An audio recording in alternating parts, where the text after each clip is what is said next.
실제 있었던 얘기 하나를 들려주고 싶습니다. 남해에서 있었던 일인데 하나님을 잘 섬기는 어부가 있었습니다. 그 어부가 아들과 함께 바다로 나갔는데 갑자기 태풍이 불어왔습니다. 풍랑이 너무 심해서 길을 잃어버렸습니다. 배가 파손되기 직전에 있었어요. 죽을 수밖에 없는 절망적인 상황에 부닥쳤습니다. 그때 아버지와 아들이 둘이 기도합니다. 크리스찬이니까 하나님 지켜주세요. 지켜주세요. 도와주세요. 살려주세요. 간절히 기도를 드렸어요. 기도를 마쳤을 때 갑자기 저 멀리서 작은 불빛이 보이다가 불빛이 점점 커지더니 불기둥처럼 쫙 불빛이 막 올라가는 거예요. 그때 마음속에 저 불빛을 따라가면 육지겠구나, 그런 마음이 와서 불빛을 향해서 달려갔습니다. 그래서 살았다는 거 아닙니까? 그런데 그 불빛은 자기 집 창고에 불이 붙어 먹을 곡식을 다 타버린 거예요. 자신의 실수로 곡식을 다 태워버린 아내가 울먹이면서 여보 죄송해요 죄송해요 할 때 남편은 말을 합니다. 아니요, 그것은 당신의 잘못이 아닙니다. 하나님께서 나와 우리 아들을 살리기 위해서, 우리 가족을 위해서 우리를 도우시는 구원의 손길이었습니다. 저 불길이 아니었으면 우리는 죽었습니다. 이렇게 아내에게 말하면서 하나님께 감사의 기도를 드렸다고 합니다. 고난은 때로는 우리에게 예상치 못했던 복을 안겨다 줄 수가 있다는 것. 그러므로 주어진 환경 속에서 우리는 낙심하거나 좌절하거나 불평한 게 아니잖아요. 창고에 곡간에 곡식들이야 또 쌓으면 되는 거고, 생명을 건졌잖아. 생명을요, 행복을 찾았지 않았습니까? 우리는 늘 감사하고 사는 가정을 이루시길 바라요. 5월은 가정의 달입니다. 하나님은 가정을 귀하게 여기셨다는 사실입니다. 태초에 하나님께서 천지를 말씀으로 창조하시고 제일 마지막 날 아담과 하와를 만드시고 생육하고 번성하라 부부로 짝을 지어주시면서 가정의 행복을 주시면서 축복이 있으리라, 창세기 1장 27절로 28절에 말씀하고 계십니다. 가정은 부모가 있고 자녀가 있습니다. 지난주에 어린이 주일을 통해서 자녀들에게 부모가 어떻게 해야 할 것인가를 말씀드렸습니다. 자녀들을 믿음으로 양육하라. 내가 하나님 앞에 바로 서는 것이 자식들이 사는 길이다. 이걸 가르쳐 드렸습니다. 그리고 항상 우리는 정말 그리스도 안에서 늘 영적으로 거듭난 생활을 하는 것이 중요함을 가르쳤습니다. 오늘은 어버이 주일입니다. 자녀들이 부모에게 공경하는 것은 마땅한 도리입니다. 하나님으로부터 축복을 받을 수 있는 지름길이 부모 공경입니다. 성경은 가정윤리를 가르치고 있습니다. 아내는 남편에게 어떻게 하라? 복종하라. 에베소서 5장 22절 아내들이여 자기 남편에게 복종하기를 주께 하듯 하라. 또 남편은 어떻게 해야 됩니까? 아내 사랑하기를 자기 자신과 같이 하라. 에베소서 5장 28절 이와 같이 남편들도 자기 아내 사랑하기를 자기 자신과 같이 할지니 자기 아내를 사랑하는 자는 자기를 사랑하는 것이니라 라고 말씀하고 계십니다. 또한 자녀는 부모에게 공경하라고 했고 부모는 자녀들에게 노엽게 하지 말라고 에베소서 6장 2절과 3절에 말씀하고 계십니다. 오늘은 어버이 주일입니다. 부모 공경의 축복이라는 제목으로 말씀을 전할 때 여러분들이 다 행복을 찾으시고 가정의 기쁨을 얻으시고 또 부모 공경하는 자에게 주시는 축복을 누릴 수 있기를 축복합니다. 그러면 제일 먼저 부모 공경을 해야 되는데 어떻게 해야 되는 것인가? 하나님 말씀이 엄청나게 기록되어 있어요. 오늘 본문 22절을 보시면요, 너를 낳은 아비에게 청종하고 내 늙은 어미를 경히 여기지 말지니라 라고 말씀합니다. 레위기 20장 9절 보면 만일 누구든지 자기의 아버지나 어머니를 저주하는 자는 반드시 죽일지니 그가 자기의 아버지나 어머니를 저주하였은즉 그의 피가 자기에게로 돌아가리라. 저는 지금 말씀을 좀 읽어주고 싶어요. 신명기 5장 16절에 너는 네 하나님 여호와께서 명령한 대로 네 부모를 공경하라. 그리하면 네 하나님 여호와가 네게 준 땅에서 네 생명이 길고 복을 누리리라. 하나님 말씀입니다. 신명기 17장 16절에 보면 그의 부모를 경홀히 여기는 자는 저주를 받을 것이요 할 것이요 모든 백성은 아멘 할지니라 말씀입니다. 마태복음 15장 4절로 6절 보면 하나님이 이르셨으니 네 부모를 공경하라 하시고 네 아버지나 어머니를 비방하는 자는 반드시 죽임을 당하리라 하셨거늘. 에베소서 6장 2절로 3절에 네 아버지와 어머니를 공경하라. 이것은 약속 있는 첫 계명이니 이로써 네가 잘되고 땅에서 장수하리라. 디모데전서 5장 4절 보면 만일 어떤 과부에게 자녀나 손자들이 있거든 그들로 먼저 자기 집에서 효를 행하여 부모에게 보답하기를 배우게 하라. 이것이 하나님 앞에 받으실 만한 것이니라. 자녀들에게 돈 버는 거, 공부 많이 배우게 하는 것이 중요한 게 아니라 효를 가리키라는 것입니다. 부모 공경은 분명한 축복인데 그러면 어떻게 공경해야 됩니까? 하는 말씀입니다. 첫째, 부모를 존중히 여겨야 합니다. 본문 22절에 보니까 너를 낳은 아비에게 청종하고 내 늙은 어미를 경히 여기지 말지니라 이렇게 말했어요. 부모를 존중히 여길 줄 모르는 자는요 무서운 형벌에 처하게 된다고 신명기 21장 18절로 22절에 말씀했어요. 그렇기 때문에 자녀들에게 부모 공경하게 만들어줘야 자녀들의 앞길이 열리는 것입니다. 절대로 속상하다고 해서 자녀들하고 원수 맺지 않기를 바랍니다. 부모하고 원수 맺지 않기를 바랍니다. 창세기 49장 4절 보면 부모의 침상을 더럽힌 자는 여호와의 침상에서 죄시켜버린다고 했어요. 또 아버지의 부끄러움을 가려드리지 못하면, 즉 허물을 덮어드리지 못하면 저주를 받게 된다. 창세기 9장 25절에 나옵니다. 여러분 노아를 아시죠? 당대에 의롭게 사는 자예요. 그럼에도 불구하고 인간은 실수가 있어요. 다 있어요. 허물이 있어요. 노아는 포도주를 너무 많이 마셔서 벌거벗고 수치를 드러내고 누워 있었단 말이에요. 아들이 셋 있었는데 함과 셈과 야벳입니다. 그걸 누가 봤느냐? 제일 먼저 함이라는 아들이 보면서 야, 아버지가 어째 이렇게 수치를 드러내고 있냐, 창피하게. 얘들아 이리 와라 이리 와라.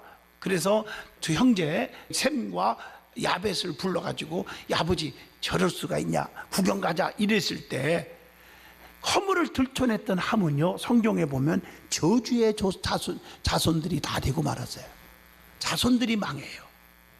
그러나 셈과 야벳은 그 얘기를 듣고 보지도 않았어. 허물을 뒷걸음질해서 그 허물을 감춰주고 나왔어요. 그래서 창세기 9장 25절로 27절 보면 축복의 조상이 된 줄로 믿습니다. 자녀들이 잘 됐어요. 이건 뭘 의미하는지를 아셔야 돼요. 서울대 졸업식장에서 있었던 얘기입니다. 시골 어머니께서 꽝주리 장사를 해서 고생해서 아들을 서울대학교에 보내서 공부시켰고 드디어 빛나는 졸업장을 받게 되었습니다. 그런데 이 아들은 어머니를 초청하지 않은 거예요. 그 이유는 초라한 어머니 모습이 너무 창피해서, 그래서 초청을 안 했다는 거예요. 어머니는요 멀찍이 지켜보면서 졸업식장에 가가지고 지켜보면서 너무너무 눈물 흘리면서 감격의 눈물, 내 아들 잘 컸다, 장하다 내 아들, 그러면서 눈물을 펑펑 흘리고 나왔다고 하는 얘기입니다. 오늘 본문 말씀에 내 늙은 어미를 경히 여기지 말지니라 라고 22절에 말씀하고 계십니다. 저는 지금도 잊을 수 없는 게, 우리 집에 10남매인데 우리 어머니 아버님이 다 이렇게 길러가지고 또 서울로도 가고 장가 시집 가고 나가고, 내가 10번째 막내잖아요. 그래서 제가 마지막에 남아가지고 어릴 적 얘기예요. 그래서 우리 어머님 밥도 해드리고 그리고 금강줄기에서 자랐는데 그 더러운 물을요 지게로 지고 그냥 한 30분 가서 물탱크, 내가 만든 물탱크가 있어요. 그게 만든 정수기예요. 밑에다가 자갈 깔고 모래 깔고 숯 깔고 또 백반 깔고 모래 깔고 다 하시면서 모르는 척 하시네요. 그리고 그 위에다가 물을 부냐고 얼마나 아프겠어요. 힘들고 어린 나이에. 그래서 거기서 녹물 같은 거 빼내고 정수시켜서 그걸로 밥도 해드리고 또 변사과 옥고시 또 모치떡 그리고 메밀묵 도토리묵 이런 거 써서 드리고 내가 어릴 때 그랬다니까요. 그런데도 하늘나라에 가시고 안 계시지만 내 마음속에 늘 죄송해요. 내 소원이요. 좀 더 오래 사시다가 가셨으면 얼마나 좋았을까. 그래서 제가 이렇게 커가지고 세상에 장가가고 또 아들 둘 낳았잖아요. 내가요. 그것뿐입니까? 목사가 됐잖아요. 우리 아버지 장로님 우리 어머니 권사님인데 어머나 내 아들이 목사님이라고 붙이겠지. 됐네 이러면서 기뻐하시는 모습. 우리 아버님 어머니 한 번도 해외에 가보신 적이 없어. 자녀들 기르냐고. 내가 해외도 여행시키고 이스라엘도 한번 구경시켜주고 싶은데 하늘나라에 가셔서 더 좋은 곳에 물론 계시지만 내 자녀로서 아쉽고 마음이 아파요 사실은. 그래서 더 열심히 일을 하는 거예요. 면류관을 많이 받아갖고 하늘나라에서 만나면 아버님 어머니 면류관 보세요 써보세요 써보세요 이렇게 하고 싶어서. 사랑하는 성도 여러분, 부모를 공경할 수 있기를 바라요. 두 번째로는 본문 22절에 보니까 너를 낳은 아비에게 청종하고 부모에게 청종하라고 그랬습니다. 아비의 훈계를 들으며 어미의 법을 떠나지 말라고 잠언서 1장 8절에 말씀하고 계십니다. 부모에게 청종하라는 것은 무엇입니까? 부모님께 절대적으로 순종하라는 것입니다. 자녀들은 주 안에서 부모에게 순종하는 것이 가장 기본적인 도리 아닙니까? 에베소 6장 1절에 자녀들아 주 안에서 너희 부모에게 순종하라 이것이 옳으니라. 육신의 부모에게 순종을 잘하는 자는 하나님을 잘 섬기는 것이 되는 것이에요. 창세기 37장 14절을 보시면 말입니다. 성도에게는 부모가 셋이 있다고 늘 그러지요. 제일 중요한 분이 첫째가 영의 부모예요. 하나님 아버지예요. 그래서 창조주 하나님 아버지, 우리는 피조물이잖아요. 그 섬기는 것은 하나님 아버지를 잘 섬기는 건 기본입니다. 하나님께서 우리의 생사화복을 주관하시고 늘 임마누엘 우리와 함께 하시고 여호와 니시 이기게 하시고 에베네셀 늘 여기까지 도와주셨고 하나님은 늘 기적과 은사로 능력으로 건강으로 채워주시는 분인 줄로 믿습니다. 하나님 아버지께 공경해야 하잖아요. 두 번째가 육의 부모입니다. 나를 낳아주신 부모님. 부모 없이 태어난 자식이 어디 있냔 말이에요. 그래서 우리를 낳아주시고 길러주신 육의 부모님 공경하는 게 기본입니다. 세 번째로는 믿음의 부모라고 하죠. 나를 영적으로 말씀으로 양육해 주시는 목회자겠죠. 목회하면서 보면 육신의 부모님께 공경을 잘하는 성도가요 하나님을 잘 섬기고 교회를 잘 섬기는 것을 볼 수가 있습니다. 그래서 부모 공경은 십계명 가운데 윤리의 기초라고 말하고 있습니다. 약속 있는 첫 계명이라고 말했어요. 에베소 6장 2절에 보면 내 아버지와 어머니를 공경하라 이것은 약속 있는 첫 계명이니. 여러분 십계명을 보면요 다 4계명 5계명은 하라 나머지는 말라인데요 근데 전부가 보면 약속 있는 건 딱 하나예요. 부모 공경하라 그리하면 하고 약속이 있어요. 그게 출애굽기 20장 12절 네 부모를 공경하라 그리하면 네 하나님 여호와가 네게 준 땅에서 네 생명이 길리라. 에베소 6장 2절로 3절 봐도 어머니와 아버지를 공경하면 약속 있는 첫 계명인데 네가 잘되고 땅에서 장수하리라. 보장된 약속이 있단 말이에요. 이삭은요 부모의 말에 순종하여 성공적인 삶을 살았음을 창세기 22장 9절로 10절에서 말씀하고 있지 않습니까? 부모에게 순종치 아니하면 무서운 거예요. 제가 참 성경을 읽어주기가 너무 마음이 아파요. 짐승한테 먹힘을 당한다. 잠언서 30장 17절 아비를 조롱하며 어미 순종하기를 싫어하는 자의 눈은 골짜기에 까마귀에게 쪼이고 독수리 새끼에게 먹히리라. 하나님 말씀입니다. 그래서 지혜로운 자는 아비의 훈계를 듣지만 미련한 자는 멸시하느니라. 잠언서 13장 1절에 말씀하고 계십니다. 자식은 아비의 훈계를 들어야 합니다. 잠언서 1장 8절 내 아들아 네 아비의 훈계를 들으며 그랬어요. 어미의 법을 떠나지 말라. 잠언서 6장 20절에도 말씀하고 계신 줄로 믿습니다. 성경 말씀을 보면요, 훈계 즉 교훈이 얼마나 중요한가를 가르쳐주고 있습니다. 교훈을 멸시할 때, 훈계를 멸시할 때 임하는 것이 있어요. 잠언서 1장 25절로 30절에 기록되어 있습니다. 두려움이, 근심 걱정이 광풍같이 임한다는 거예요. 두려워할 자를 두려워하지 않으면 큰 두려움에 또 서게 된다는 말씀이 잠언서 1장 26절에도 말씀하고 계십니다. 세 번째로는 신명기 11장 16절로 17절에 보면 다른 신을 섬기는 것을 두려워해야 된다. 그래서 죄 중에 가장 무서운 죄가 하나님을 믿지 않는 죄, 우상 숭배하는 죄입니다. 여러분 이걸 아셔야 돼요. 우리는 조물주 하나님을 섬겨야 할 이유는 우리가 피조물이잖아요. 네 번째, 거짓말하는 자가 되는 것을 두려워해야 한다. 잠언서 30장 6절이에요. 오늘날 많은 분들은 거짓말을 밥 먹듯이 하는 사람이 있어요. 절대로 진실하게 사셔야 될 줄로 믿습니다. 다섯 번째로는 하나님의 이름을 욕되게 하는 것을 두려워하여야 한다고 그랬어요.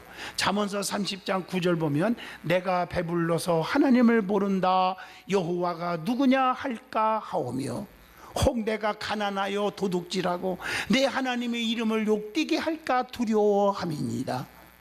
내가 어렵다고 해서 남의 거 훔치고 남에게 사기치고 그럴까 두렵다. 여러분 중요한 말씀이잖아요.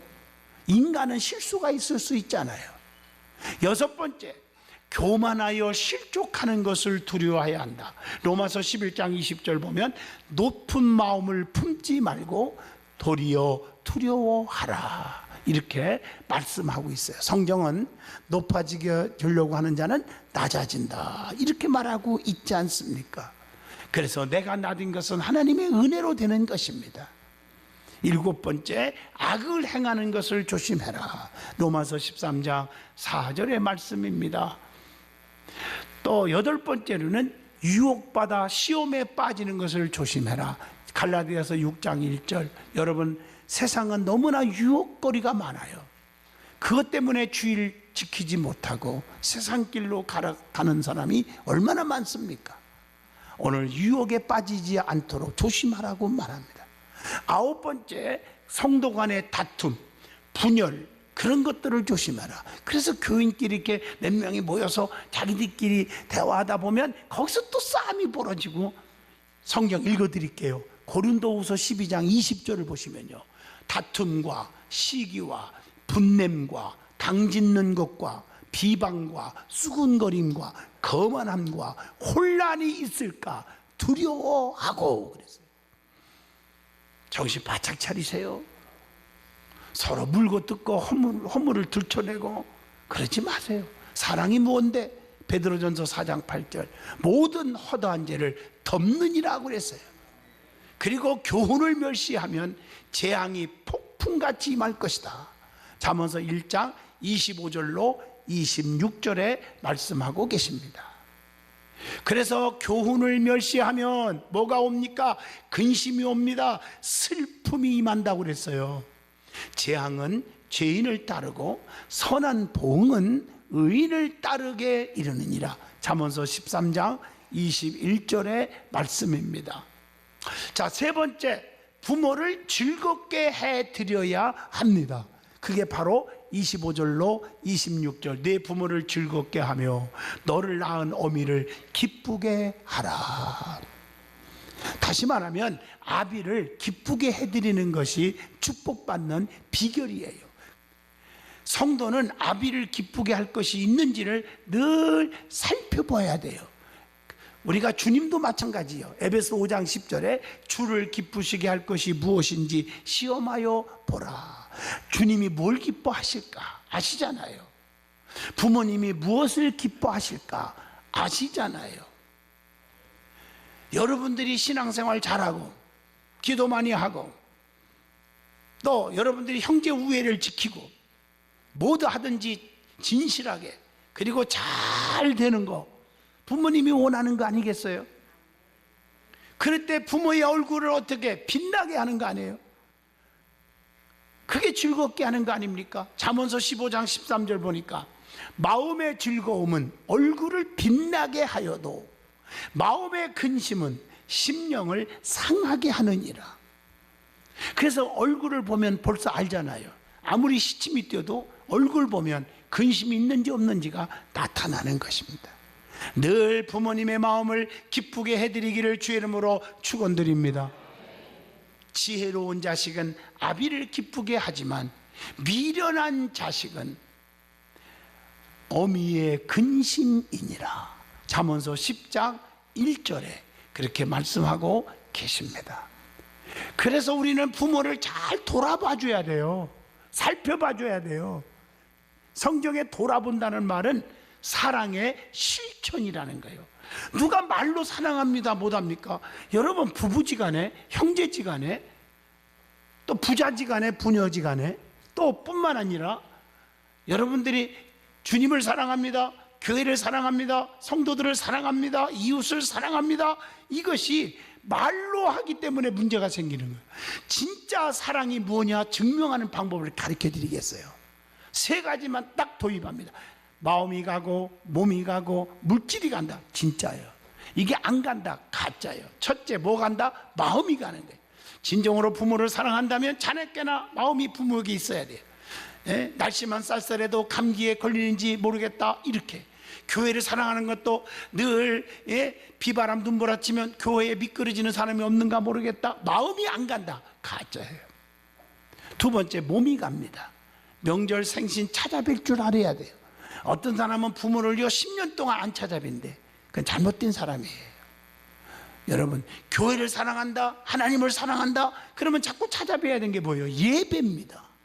예배를 빠지는 거, 예배가 즐겁지 않고 예배가 사모하지 않는다는 것은 벌써 시험이 왔다는 겁니다. 예배의 신앙을 보면 여러분들의 믿음의 신앙, 주님을 사랑하는 마음을 볼 수가 있습니다. 본인은 그걸 몰라, 아닌 줄 알지 그렇지 않습니다. 세 번째, 물질이 갑니다. 맛있는 거 사드리고 옷도 사드리고 용돈도 드리고, 하나님 앞에도 마찬가지입니다. 물질을 보면 사랑하는 증거가 나타나는 것입니다. 할렐루야. 그러면 부모를 공경하라고 그랬는데 부모를 공경하면 반드시 뭐가 있습니까? 보상이 있어요. 시편 138편 8절 여호와께서 보상해 주시리라. 상이 있단 말이에요. 그게 에베소 6장 2절 부모 공경하라. 이것은 약속 있는 첫 계명이니 네가 잘되고 땅에서 장수하리라. 땅에서 뭐예요? 잘되게 해준다는 거죠. 성경에 보세요. 룻기서 1장 16절로 17절, 룻기서 4장 14절로 15절만 봐도 룻이라는 여인은 시어머니 나오미를 섬기는데 남편 죽었지요, 또 시아버지 죽었지요. 여러분 베들레헴으로 돌아갈 이유가 없어요. 그런데도 시어머니가 너 머무르라고 했는데도 아닙니다, 나어머니 끝까지 따라갈래요. 어머니 가는 곳에 나도 가고 어머니 유숙하는 곳에 나도 유숙하고 어머님이 죽어 장사 지내는 곳에 나도 죽어 장사 지낼 것이며 어머님이 하나님의 나의 하나님이 될 것입니다 라고 끝까지 쫓아가서 봉양을 해요. 그래서 어떻게 됐어요? 기업 물을 자 보아스를 만났어요. 그리고 예수님의 족보에 올라갑니다. 얼마나 감사한 일입니까? 사랑하는 성도 여러분, 이게 하나님의 복 중에 복인 줄로 믿습니다.